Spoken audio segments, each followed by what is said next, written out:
The name rocking star Yash, ಈ ಹೆಸರು ಯಾರಿಗೆ ಗೊತ್ತಿಲ್ಲ ಹೇಳಿ? ಇವತ್ತೆಲ್ಲರೂ ಗೊತ್ತಿಡ್ತಾರೆ. ಬಟ್ ಒಂದು ಟೈಮಲ್ಲಿ ಬೇರೆ ರಾಜ್ಯದಲ್ಲಿ ಹೋಗಿ ಕನ್ನಡದವ್ರು ಅಂದ್ರೆ ವ್ಯಾಲ್ಯೂವೇ ಇರಲಿಲ್ಲ.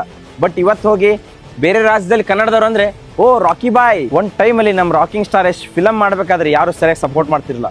ಪ್ರಮೋಟ್ ಮಾಡ್ಬೇಕಾದ್ರೂ ಅವರೇ ಹೋಗಿ ಪ್ರಮೋಟ್ ಮಾಡ್ತಿದ್ರು. ಒಂದ್ಸಲ ಬಸ್ಸಲ್ಲಿ ಪ್ರಮೋಟ್ ಮಾಡಿದ್ದಾರೆ, ಪ್ಯಾಮ್ಲೆಟ್ಸ್ ಅಲ್ಲಿ. ಇನ್ನೊಂದ್ಸಲ ಆಟೋದಲ್ಲಿ ಅವರೇ ಡ್ರೈವ್ ಮಾಡ್ಕೊಂಡು ಪ್ರಮೋಟ್ ಮಾಡಿದ್ದಾರೆ. ನೋಡಿ ನಾನು ಫಿಲಮ್ ರಿಲೀಸ್ ಆಗ್ತದೆ, ನಾನೇ ಹೀರೋ ಅಂತ. ಎಷ್ಟೋ ಜನ ಅವತ್ತು ನಕ್ಕಿದಾರೆ. ಅವರು ಓ ನಿನ್ ಫಿಲಮ್ ನೀನೇ ಪ್ರಮೋಟ್ ಮಾಡ್ತಾ ಇದ್ಯಾ, ನೀನ್ ಯಾವ ಹೀರೋ ಗುರು ನೀನು ಅಂತ ನಕ್ಕಿದ್ದಾರೆ. ಇವತ್ತು ಯಾವ ಲೆವೆಲಿಗೆ ಬೆಳೆದಿದ್ದಾರೆ ಅಂದ್ರೆ ಯಾರು ಊಹೆನೆ ಮಾಡೋಕ್ಕಾಗಲ್ಲ. ಲೈಫಲ್ಲಿ ಮೋಟಿವೇಶನ್ ಇದ್ರೆ ಇವ್ರ ತರ ಇರ್ಬೇಕು ಗುರು. ಟೈಮಲ್ಲಿ ಅವ್ರ ಫಿಲಮ್ ಪ್ರಮೋಟ್ ಮಾಡ್ಬೇಕಂದ್ರೆ ಟಿವಿಯಲ್ಲಿ ಇಂಟರ್ವ್ಯೂ ಕೂಡ ಅವರಿಗೆ ವೇಟಿಂಗ್ ಇರ್ತಿತ್ತು. ಇವತ್ತು ಅವರೇ ವೇಟಿಂಗ್ ಲಿಸ್ಟ್ ಅಲ್ಲಿ ಇದ್ದಾರೆ. ಯಾವ ಟಿವಿ ಚಾನಲ್ ಅವ್ರನ್ನ ವೇಟಿಂಗ್ ಅಲ್ಲಿ ಇಟ್ಟಿದ್ರಲ್ಲ, ಇವತ್ತು ಅವರೇ ವೇಟಿಂಗ್ ಲಿಸ್ಟ್ ಅಲ್ಲಿ ಇದ್ದಾರೆ. ಸರ್ ನೀವು ಯಾವಾಗ ಟೈಮ್ ಕೊಡ್ತೀರಾ ಅವಾಗ ನಿಮ್ದು ಇಂಟರ್ವ್ಯೂ ಮಾಡ್ತೀವಿ ಅಂತಾರೆ.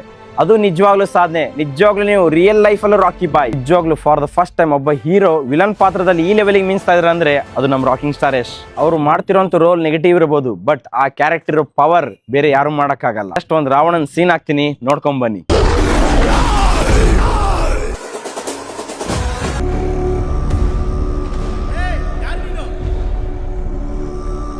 ರಾಜಾಧಿರಾಜ,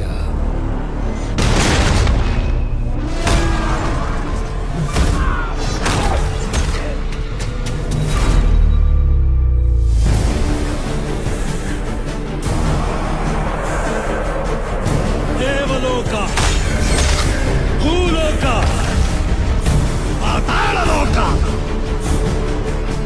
ಮೂರು ಲೋಕಗಳಲ್ಲೂ ಇನ್ನು ನನ್ನದೇ ಸಾಮ್ರಾಜ್ಯ.